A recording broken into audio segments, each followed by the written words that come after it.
30 ዓመቱ ሞተ፣ በ60 ዓመቱ ደግሞ ተቀበረ የሚባል ነገር አለ። ይሄ ማለት ምን ማለት ነው? ያ ሰውዬ እስከ 30 ዓመቱ ድረስ በህይወቱ በጣም እየሰራ እየለፋ እየጣረ ቤተሰቡን እያስተዳደረ በጣም በስኬት ላይ ነበር ማለት ነው። ከዛ በኋላ ከ30 በኋላ ያሉትን እድሜዎቹን ደግሞ ምን አደረገ? እየለፋበት እየሰራበት ተስፋ ቆርጦ ስለነበረ እየተገለገለበት ስላልነበረ ምንድን ነው የሚባለው? አይቆጠርም ማለት ነው። ስለዚህ እስከ 30 ዓመቱ እየሰራ ነበር። ከ30 በኋላ ያለው ምን ሆነ? ሞተ ተብሎ ይወሰዳል ማለት ነው። አንድ ሰው በህይወቱ እየሰራ እየለፋ እስካልሆነ ድረስ እንደ ሞተ ተቆጠረ ማለት ነው። ከ30 እስከ 30 ሞተ የሚለው ማለት ነው። 60 ላይ ተቀበረ የሚለው ደግሞ ነፍሱ ከስጋው ስትለይ ደግሞ በ60 ዓመቱ ሞተ ይባላል ማለት ነው። ስለዚህ እስከ 30 ጥሩ ሰርቶ ነበረ። ከዛ በኋላ ስላልሰራ ነው ሞተ የተባለው። ተቀበረ የሚለው ደግሞ ምንድነው? ያ ሰውዬ ነፍሱ ከስጋው ሪሊ ስትለይ ደግሞ ተቀበረ የሚለውን ይዛል ማለት ነው። ሰላም እንዴት ናችሁ? አሸናፊ ነኝ። ዛሬም በሌላ ቪዲዮ መጥቻለሁ ማለት ነው። እንግዲህ በዚህ ቪዲዮ ደግሞ ከተለያዩ መጽሐፍቶች ያገኘኋቸው የተማርኩባቸውን 7 መሰረታዊ የምላቸው በጣም በህይወቴ ቤስት የምላቸው ነጥቦች አነሳለሁ ማለት ነው። እንግዲህ ከመጽሐፍ የተገኘ ቁም ነገር አይናቅም። ስለዚህ አብራችሁን ቆዩ። እንግዲህ የመጀመሪያው ከተለያዩ መጽሐፍቶች ያገኘሁት ጥሩ ነው፣ በጣም አሪፍ ነው ብዬ የማነሳው አንዱ ምንድነው? ንስር ችግሮችን የሚያሸንፍበት ሁኔታ በጣም ነው የሚገርመኝ። ንስር እንዴት ነው ቻሌንጆች የሚያሸንፈው ብለን እንዲህ ንስር እንደ ማንኛውም በራሪ እንስሳቶች ከዳመና በታች ሆኖ እንግዲህ ብዙ ጊዜ ይበራል እና በሚበርበት ታይም ላይ ቁራ የሚባል ሌላ በራሪ እንስሳ እና ይሄ ቁራ የንስሩ እዚህ ጫንቃው ላይ ሆኖና እዚህ ከኋላው ላይ ሆኖ በጣም ያስቸግረዋል። ንስር ደግሞ ክንፉ በጣም ሰፊ ነው እና በጣም ላዩ ላይ ሆኖ ያስጨንቀዋል።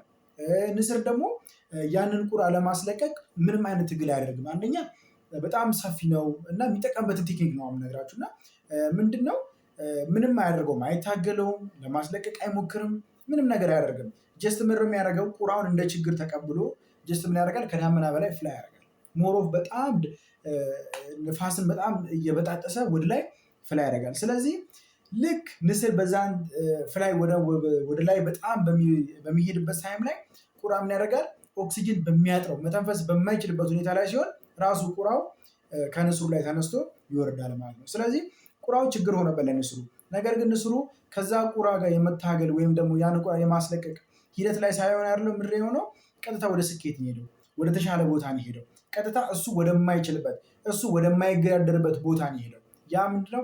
ስኬት ነው። ስለዚህ እኛም በህይወታችን የሆነ ሰው የሆነ ቻሌንጅ ቢሆንብን እኛ ላይ በቃ ሙጥኝ ብሎ ከያዘን በጣም ፈተና የሚያበዛብን ከሆነ ችግሮች በጣም ከተደራረቡብን ያንን ችግር የምናሸንፍበት መንገድ መለወጥ፣ ያን ችግር የምናሸንፍበት መንገድ ምንድነው? እንደ ንስሩ ወደፊት መሄድ ነው፣ መቀየር ነው፣ በጣም ርቆ መሄድ ነው፣ መሮጥ ነው ማለት ነው። ስለዚህ ይሄ አንዱ የተማርኩበት በጣም ወሳኝ የምለው የመጽሐፍ ቲፕ ነው ማለት ነው። ሌላኛው ደግሞ ከምታውቀው ጎበዝ ወይም ደግሞ ፐርፌክት ነው ብላ የምታስበው ሰው ይኖራል እና ፐርፌክት ነው ከምትለው ሰው ሌላ የማታውቀው በጣም የተሻለ ከዛ በላይ ፐርፌክት ሰው አለ ነው። ይሄ ግልጽ ነው፣ ታምኑበታላችሁ አለ። ይሄ ማለት ነው እኛ በአካባቢያችን ያለ በእውቀት በልምድ በስራ በስኪል ሊሆን ይችላል፣ በተለያዩ ነገሮች ሊሆን ይችላል እና ይህ ልጅማ እንኳንም አገኙት በጣም ምርጥ ነው፣ በቃ በህይወት ያገኙት በጣም ልዩ ሰው ነው የምትሉ ይኖራል። ግን አንድ መቀበል ያለባቸው ሁኔታ ምንድነው? ከሱ የተሻለ ሰው አለ፣ በጣም ከሱ የተሻሉ ሰዎች አሉ እና በጣም ነው የሚገርመኝ ይሄ ነገር።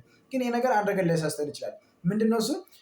ሌላ የተሻለ ሰው አለ ብለን ይሄኛውን ያለው ነገር የመቀበል ይበቃኛል መጠነኛ ነው ብሎ የመቀበል ነገር ግን በኋላ ያለመብቃት ስሜት እንዳይመጣ እና እኔ በሀሳቡ ምን ለማለት ፈልጌ ነው፣ እኛ ከምናውቀው ፐርፌክት ነው ከምንለው ሰው የተሻለ የማናውቀው ሰው እንዳለ ማወቅ አለብን ማለት ነው። ይህ ማለት በሌላ አባባል ማለት ነው እኛ በተለያዩ በሚዲያ በተለያዩ ቦታ የምናያቸው ታዋቂ ሰዎች ከነሱ የተሻለ ሰዎች አሉ ማለት ነው። በጣም በኢኖቬሽን በስኪልስ በፕሮዳክሽን በተለያዩ ሊሆን ይችላል እና ከነሱ የተሻለ ሰው እንዳለ ማወቅ ይኖርብናል ማለት ነው። ሁለተኛ ኮንሰፕት ይሄ ነው። ሌላኛው ደግሞ የመገፋት ጥቅም፣ ሶስተኛ የመገፋት ጥቅም ነው።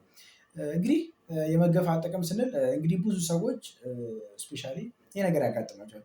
በጣም በብዙ ሰዎች ስፔሻሊ በሚያውቁት ሰው እንደዚሁም ደግሞ ቅርባቸው በሆነ ሰው ይገፋሉ፣ ሊከዱ ይችላሉ፣ በማያውቁት ነገር ሊወቀሱ ይችላሉ። በጣም ብዙ እየሰሩ እየለፉ በዛ ልክ እንትን ላይሉ ይችላሉ፣ ሪዋርድ ላያገኙ ይችላሉ እና መገፋት ነው።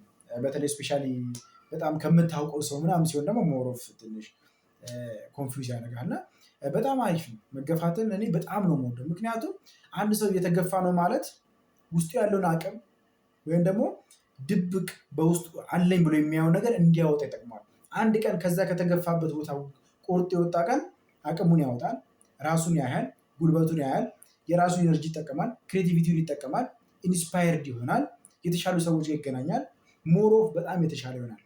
ስለዚህ መገፋት በጣም ጥሩ ነው። ግን ያ መገፋታችን ወደ ምንድን የሚወስደን? ወደ መሻሻል ከወሰደን። ተገፋን ብለን ቁጭ የምንል ከሆነ ተገፋን ብለን ሄደን አንገት የምንደፋ ከሆነ ኖ ወይ፣ እኔ በዛ አንግል አለ ያልኩት። ተገፍተን ያ መገፋታችን ግን ወደፊት እንደ ንስር የሚያበረን ነገር ከሆነ በጣም አሪፍ ነው። ስለዚህ መገፋትን አትጥሉ፣ በጣም አሪፍ ነው። ያ ነገር ብሶ ብሶ አንድ ቀን ሲወጣ ማንም አይዘንም። ስለዚህ መገፋት በጣም ጥሩ ነው፣ አይከፋም። ሶስተኛው ቲፕ ነው። አራተኛው ደግሞ ምንድነው? ስኬት ልክ እንደ ህፃን ልጅ እድገት ነው ይባላል። ትክክል ነው። የዶክተር ኢዮብ ማሞ መጽሐፍ ላይ ነው ያሉት። ስኬትን ልክ አንድ ሴት ልጅ በማህፀኗ እንዳለ ልጅ ይጀምራል ይባላል። ያ ማለት ምን ማለት ነው? እንግዲህ አንድ ሴት በማህፀኗ ልጅ ስትይዝ እንግዲህ በምታረግዝበት ታይም ላይ ለሁለት ሰው መመገብ አለ፣ መጠንቀቅ አለ፣ ከባድ ነገር ማንሳት የለም ምናምን ብዙ ስቴፖች አሉ። እሱን ስቴፕ አለፈች፣ ተወለደ። ልጁ ከተወለደ በኋላ ለልጁ የበላችሁን መልሳ ትሰጣለች። ልጁን ትሪት የማድረግ ነገር አለ። ቆንጆ ምግብ ታበላለች፣ ትጠብቀዋለች፣ ከአልጋ ላይ እንዳይወድቅ ብዙ ትሪትመንት አለ። ዳዴ የሚልበት ስቴጅ አለ። የሁሉ ስኬቶች ናቸው። እና ዳዴ ሲል አንደኛው ስኬት ነው። ዳዴ ታደርገዋለች፣ ወደዛ ትወስደዋለች። ዳዴ ካለ በኋላ በእግሩ መሄድ ይጀምራል። እሱም አንድ ስኬት ነው። በእግሩ መሄድ ከጀመረ በኋላ ዕቃ እንዳያጠፋ ወደዚህ ወደዛ የተለያዩ ነገሮች እሳት እንዳይነካ ምናምን እንጠነቀቃለን። ይህም አንድ ስኬት ነው። ከዛም ከፍ ባለ ደግሞ ትምህርት ቤት ይገባል። ትምህርት ቤት ሲገባም ደግሞ በጣም ሌላ ደስታ ነው። ትምህርት ቤት ሄዶ እንዳይወድቅ፣ መኪና እንዳይበላው፣ ሌላ ነገሮች እንዳያደርግ፣ ከአጓጉል ሰዎች ጋር እንዳይገጥም ምናምን ትሪት እናደርጋለን። ይህም ሌላ አንዱ ስኬት ነው። ከዛም ከፍ ባለም በኋላ ግራጁዌት ያደርጋል። ግራጁዌት ካደረገም በኋላ ይሄ ሰውዬ የራሱን ስራ ይጀምራል። ስራዎችም ይገባል። ይሄ የራሱ አንድ ስኬት ነው። ስራ ከገባ በኋላ የራሱ ትዳር ይመሰርታል። ትዳር ከመሰረተ በኋላ ድጋሚ ልጆች ይወልዳል።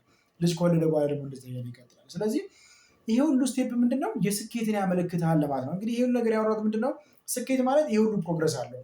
ገና ከጀመርነው ወይም ቢዝነስ ከጀመር ወይም ስራ ከጀመርንበት ጀምሮ ወይም ከእናት ማህፀን እስካለበት ድረስ ያ ነገር ያ ልጅ አድጎ ስራ ይዞ ልጅ አፍርቶ ስኬቱን እስኪያይ ድረስ ያለው ስቴፕ ሁሉ ልክ እንደ ቢዝነስ ነው። ያም ቢዝነስ ተመሳሳይ እንደዛ ነው ማለት ነው። ከእናት ወር ጀምሮ ነው ቢዝነሱ የሚጀምረው ማለት ነው። ገና ልክ ስንጀምረው ልክ እንደዛ ልጅ 2 ጊዜ ደሞዝ ሊከፍል እንችላለን። 2 ጊዜ ልንከስር እንችላለን። ከዛ በኋላ ልጅ ሄዶ እሳት ሲነካ እሳት ውስጥ ልንገባ እንችላለን። ሪስክ ውስጥ ብዙ ነገር ልንገባ እንችላለን። ከዛ በኋላም ከፍ ብለን ከአጓጉል ሰዎች ጋር ልንገጥም እንችላለን። ልክ ልጁ እንደገጠመው ከዛ ልንከስር እንችላለን። ልክ አንድ ህፃን ልጅ እስኪያድግ ድረስ ያለው ሙሉ ፕሮግረስ ስኬትን ያመለክታል ወይም ስኬትን ኢምፕላይ ያደርጋል የሚለው ነገር ትክክል ነው ማለት ነው። ይሄ ሌላኛው ያገኘሁት አራተኛው ከመጽሐፍ ያገኘሁት ጥቅም ነው ማለት ነው። ሌላኛው ደግሞ ምንድነው? ቢዚ እና ውጤታማነት ይለያያሉ። ቢዚ መሆንና ውጤታማነት ይለያያሉ። ይሄ በጣም የሚገርም ነገር ነው። ይሄ ምን ማለት ነው? አንድ ሰው በጣም ቢዚ ነኝ ይላል። ወይም የምታውቁት ሰው ልክ ስትደውልለት ምናምን አይመቸኝም፣ በጣም ቢዚ ነኝ፣ ስራ በዝቶብኝ ምናምን ሳምቲንግ ይላል አይደለ? ምንድነው ያ ሰውዬ ኦኬ ቢዚ ሆኖ፣ ነገር ግን ያ ቢዚ ሆኖ ምን ነገር ላይ ነው? ያንን ቢዚ ሆኖ ዛሬ ያ ልጅ ቢዚ ሆኖ ከ2 ከ3 ወር ወይ ደግሞ ከ5 ወር በኋላ ሪዛልት አለ ወይ? ውጤት አለ ወይ? የሚታይ ነገር ያመጣል ወይ? ሁሌ ቢዚ ነው ግን ሁሌ ቤት ኪራይ ችግሯል። ሁሌ ቢዚ ነው ግን ሁሌ መሽሩፍ አይሰጥም። ሁሌ ቢዚ ነው ግን ልብሱን አይቀይርም። ይሄ ቢዚነት ውጤታማነት አይደለም። ይሄ ቢዚነት መጥፎ ቢዚነት ነው። ቢዚ ከሆንክ መለወጥ አለ። ስለዚህ ቢዚነትም አይነት አለው ማለት ነው። ለማይረባ ነገር ቢዚ ከሆንክ ልስናቲንግ ማለት ነው። ውጤታማነት ስል ደግሞ ፍሬያማ የሆነ ስኬት ያለው የሚታይ ለሌሎች የተረፍከው ነገር ሲሆን ማለት ነው። ስለዚህ ቢዚ እና ውጤታማነት ይለያያሉ። ስለዚህ ቢዚ ነህ ማለት ውጤታማ ነህ ማለት አይደለም። ቢዚ ሆንኩ በምን አይነት ሁኔታ ነው? ውጤታማ ለመሆን ከሆነ ኦኬ። ነገር ግን በአመቱም በ2 ዓመቱም ያ ቢዚነት ለውጥ ካላመጣ ቼንጅ ካላመጣ ቢዚነት ኢዝ ነቲንግ ነው ማለት ነው። ይሄ በጣም የወደድኩት አንዱ ከመጽሐፍ ያገኘሁት ቲፕ ነው ማለት ነው። 6ኛው ደግሞ አንዱ ያገኘሁት ከመጽሐፍ ያገኘሁት ቲፕ ምንድነው? በ30 ዓመቱ ሞተ፣ በ60 ዓመቱ ተቀበለ። በጣም የሚገርም ነገር አላጋባ ይችላል። በመግቢያም ገልጫለሁ እና በ30 ዓመቱ ሞተ ማለት ምን ማለት ነው?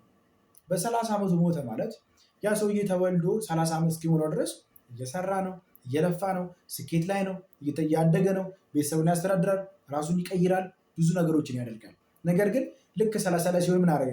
መስራት አቆመ፣ መለወጥ አቆመ፣ ችግሩ የተደራረቡ ፌል አደረገ፣ ራሱን ጣለ፣ ቤተሰቡን በተነ። ምንድነው? ሞተ እንለዋለን። እንደዚህ አይነት ሁኔታ ውስጥ ያለ ሰው የሞተ ሰው ነው። በስራ ውስጥ የሌለ እየተንቀሳቀሰ ያልሆነ እየለፋ ያልሆነ እየጣር ያልሆነ ሰው ካለ እየሞተ ነው። ህልም የሌለው ራዕይ የሌለው ሰው ሞቷል ማለት ነው። ትክክለኛ ነው መጽሐፍ ያለው። ስለዚህ 30 ዓመቱ ድረስ እየኖረ ነበር፣ ትክክለኛ እያደረገ ነበር። ከዛ በኋላ ግን እነኝህ መልፋትን፣ መስራትን፣ ህልምን ማድረግን እያደረገ ስላልሆነ ሞተ ማለት ነው ሰውዬ። ስለዚህ ከ30 እስከ 60 ምን አድርጓል? ሞቷል ማለት ነው። ልክ 60 ላይ ደግሞ ተቀበረ ይላል። ተቀበረ ማለት ያ ሰውዬ ነፍሱ ከስጋው ስትለይ ሪሊ ተቀበረ እንዳለት ማለት ነው። አንድ ሰው ምን አለ? 30 ዓመቱ ላይ ሞቶ 30 ዓመት ሙሉ የት ነው ያስቀመጡት? ማቆያ አንድ የገባ ያል ኖ ወይ እንደዛ አለ። ይሄ በጣም አሜዚንግ ነው። እና ያ ማለት ማለት ነው ያ ሰውዬ እስከ 30 በህይወቱ ስኬታማ የሚባል ነገር እያደረገ ነበር። ከ30 በኋላ ግን ያን ነገር እያደረገ አልነበረም። ስለዚህ ያን ነገር እያደረገ ስላልሆነ ሞት የሚል ስያሜ ሰጠ ነው። ከዛ 60 ላይ ደግሞ ተቀበረ የሚለው ነፍሱ ከስጋ ውስጥ ላይ ተቀበረ የሚለው ይሄ ነው ማለት ነው ሀሳብ። ሰባተኛውና የመጨረሻው ደግሞ ድጋሚ መሞከር፣ ትራይ ኤንድ ትራይ ትራይ ትራይ ትራይ ትራይ። ይሄ ብዙ ጊዜ ይባላል፣ ብዙ ጊዜ እንሰማዋልና እንግዲህ አልበርት አንስታይን ምን ይላል? የማይሳሳቱ ሰዎች አዲስ ነገር ሞክረው አያውቁም ይላል። ልክ ነው። ምን ማለት ነው? አንድ ነገር አንድ ጊዜ ሞክረን ወይ ፌል ሲያደርግብን ከቶፍ ብናደርግ ሰዎች አለ። ያን ነገር ያደረግነው እኮ ሜይ ቢ ለዛ ነገር ወይ ብቁ አይደለም፣ ወይ በፋይናንስ ወይ በእውቀት ወይ በሰው ኃይል ወይ በኮሚኒኬሽን የሆነ ሳምቲንግ ኢረር ስላለ ነው። ምክንያቱም ቢጊኒንግ እና ገና መጀመሪያችን ነው። ስፔሻሊ ቢዝነስ ሲሆን ገና የመጀመሪያችን ነው። እንዴት በአንዴ ኦኬ ሊሆን ይችላል? በመጀመሪያው ዙር ሞከረን አልሆነም። ስለዚህ ሰው የሆኑ ከሰዎች ጋር ኮሚኒኬት ማድረግ እንዳለበት ተማርክ። ሁለተኛ ዙር ትሞክራለህ። ሁለተኛ ዙር ስሞክር ፋይናንስ ቸገረ። ኦኬ ፋይናንስን ተምረህ ታልፋለህ። ሶስተኛ ዙር ሞከርክ፣ ቦታን ተምረህ ታልፋለህ። አራተኛ ዙር ትሞክራለህ። ሳምቲንግ የሆኑ ነገሮች አሉ። እንደዛ እያደረግ ለቢዝነስ የሚያስፈልጉ ክራይቴሪያዎችን ወይ በዛ ዘርፍ የሚያስፈልጉ ፉል ፊል እስክትሆን በእውቀት በልምድ በኤክስፔሪንስ በማኔጅመንት ፉል እስክትሆን ድረስ ያ ነገር መጠበቅ ግድ ይላል። በፈጣሪም ዘንድ ያ መታገስ ይኖርባል። እና ግን በመታገሱ ምን እያደረግ እየሞከርክ። ስለዚህ ብዙ ጊዜ አሁን ለምሳሌ 10 ጊዜ ሞክሮ የተሳሳተና 20 ጊዜ ሞክሮ የተሳሳተ ልዩነት አለው። 20 ጊዜ ሞክሮ የተሳሳተ ሰው ከዛ በላይ የሚሳሳትበት ጊዜ ቅርብ ነው፣ በጣም ትንሽ ነው። 10 ጊዜው ግን ምን አለ ሌላ ተጨማሪ። ስለዚህ ድጋሚ ስንሞክር ነው ነገሮችን እያሻሻል የምንሄደው ማለት ነው። ስለዚህ እኛ ላሰብነው ነገር ብቁ እስክንሆን ድረስ ብዙ ፌለሮች፣ ብዙ ስህተቶች መምጣታቸው አይቀርም ማለት ነው። ስለዚህ ምንጊዜም ደጋግመን እንሞክረው። ግድ የለም ታገሱ፣ ይመጣል። ለዛ ነገር ብቁ ስላልሆናችሁ ነው።